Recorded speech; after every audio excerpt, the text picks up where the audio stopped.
Alright, welcome back everybody. In this video we will handle the second half of our lesson on section 10.4, the integral test for convergence. This page goes through a little rationale and explanation of why the integral test works the way it does. And so basically what you're looking at here, we're looking at these two diagrams, and they in a nutshell explain the way the integral test. Diagram on the left, we've got two things. The integral from 1 to n plus 1, and you kind of have to imagine the graph going indefinitely to the right. I only made it out to 6. But the integral underneath this curve, starting at 1 and going indefinitely to the right. That's what represents this integral right here. And you also have the series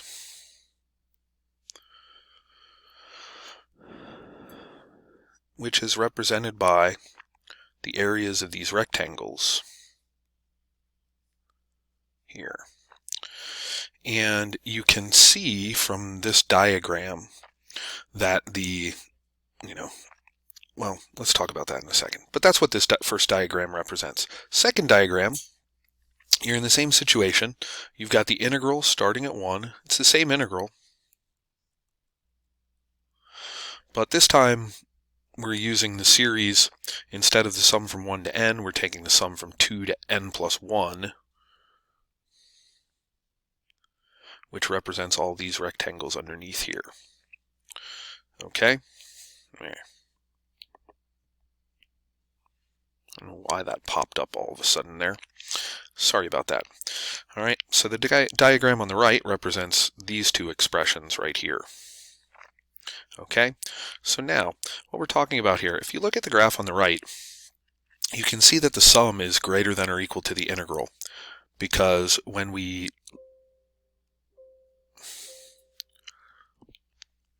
I'm struggling in this video. When we look at this, the series has all this extra area that's above the value of the integral. Okay, so we know that the sum is greater than or equal to the value of the integral. If we look at the graph on the right, the integral has to be greater than or equal to the value of the sum, because we have all this extra area between these rectangles representing the sum and the curve representing the integral. Alright, so now if we do a little bit of algebraic manipulation, these are the statements that in the first graph the series is bigger than the integral, and this is the statement that in the second graph the integral is bigger than the series. If we do a little bit of algebraic manipulation, and we add a sub 1 to both sides of this, which changes this summation from the sum from 2 to n plus 1 to the sum from 1 to n plus 1, and it adds an a sub 1 over here in front of the integral. What happens here? If we let capital N approach infinity, all these n's and n plus 1's become infinity, and we end up with this relationship from the first expression that the sum from 1 to infinity of a sub n is greater than or equal to the integral from 1 to infinity of f of x. And from this relationship we end up with a sub 1 plus the integral from 1 to infinity of f of x being greater than or equal to the sum. We can string those together, since we've got this common piece that's in between two things, into one simple statement. Okay? And that simple statement says that this sum is in between the integral from 1 to infinity and a sub 1 plus the integral from 1 to infinity. A sub 1, we know it's the first term in our series, so it's a finite value. Now, if I know that this integral converges, this integral must also converge. So they both have finite values, and they differ by only a constant, and therefore the sum in between them must also have a finite value, and therefore knowing that the integral is convergent tells us that the sum is convergent. If this integral is divergent, then this integral is also divergent, so neither one of them approach a finite value, therefore the series does not approach a finite value either. So if the integral diverges, the series must diverge as well. This also tells you something important about the convergence. While the integral test tells us that if the integral converges, the series also converges, it does not mean that they converge to the same value. In fact, they do not converge to the same value. They will converge to fairly close values, but not the same value. All right, so let's go ahead and look at example 2 here. We're going to confirm that the series meets the condition, and if it does, determine whether the series converges or diverges. For part A, first of all, we want to see, is it positive? Okay, and we know that for n greater than or equal to 2, n is positive, natural log of n is positive, and therefore this series is indeed positive. Is it continuous? Well, for n greater than or equal to 2, there are no discontinuities, so it's continuous. Is this function decreasing? And this one's pretty easy to see. We know that n times both n and the natural log of n go to infinity as n gets bigger, so we've got 1 divided by 2 things that are multiplied together that both go to infinity. So this meets all of the conditions. And what that means is I can determine whether or not this series converges or diverges by looking at the corresponding integral. So I'm going to take the integral from 2 to infinity of 1 over x natural log of x dx.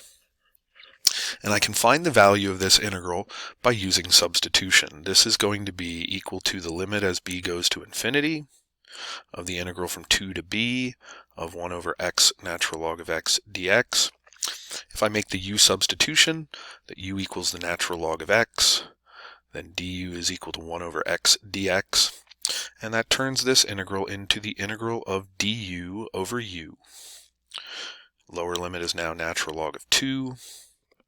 Upper limit is now natural log of b. We're going to take the limit of this as b goes to infinity. If I take the antiderivative of this, it's going to be the natural log of u. So I've got the limit, the natural log of u, evaluated from log of 2 to log of b. And so this is equal to the limit as b goes to infinity of the natural log of b minus the natural log of 2. And as b goes to infinity, this piece right here approaches infinity. Therefore, this series diverges. And I can say, since integral from 2 to infinity of 1 over x natural log of x dx diverges, the sum from 2 to infinity of 1 over n natural log of n also diverges by the integral test.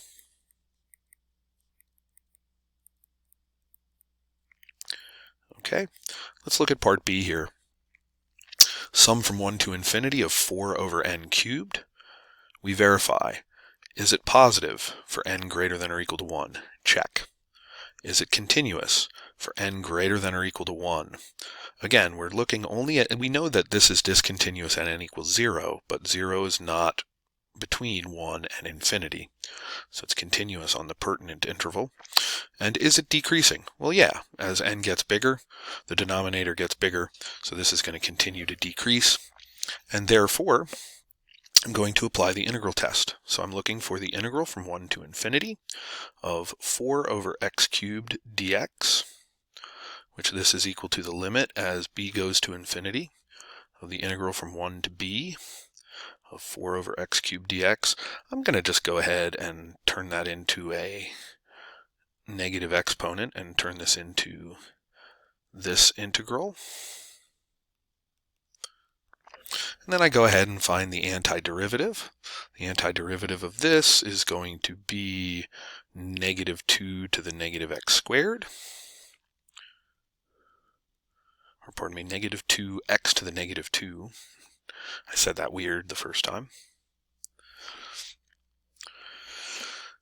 And so now I'm going to go ahead and rewrite this. This is going to be the limit as b goes to infinity of negative 2 over x squared, evaluated from 1 to b. So it's the limit as b goes to infinity of negative 2 over b squared minus negative 2 over 1 squared, or plus 2 over 1 squared.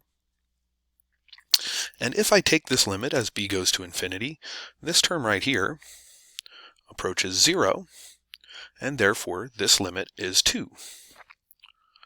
So the integral from 1 to infinity of 4 over x cubed dx converges, and therefore the sum from 1 to infinity of 4 over n cubed converges by the integral test. And there you go. That's how we use the integral test in order to find if some infinite series can converge or diverge. We've got to make sure that it meets the conditions of the integral test, and then it's just a matter of integrating and determining, does the integral converge or diverge.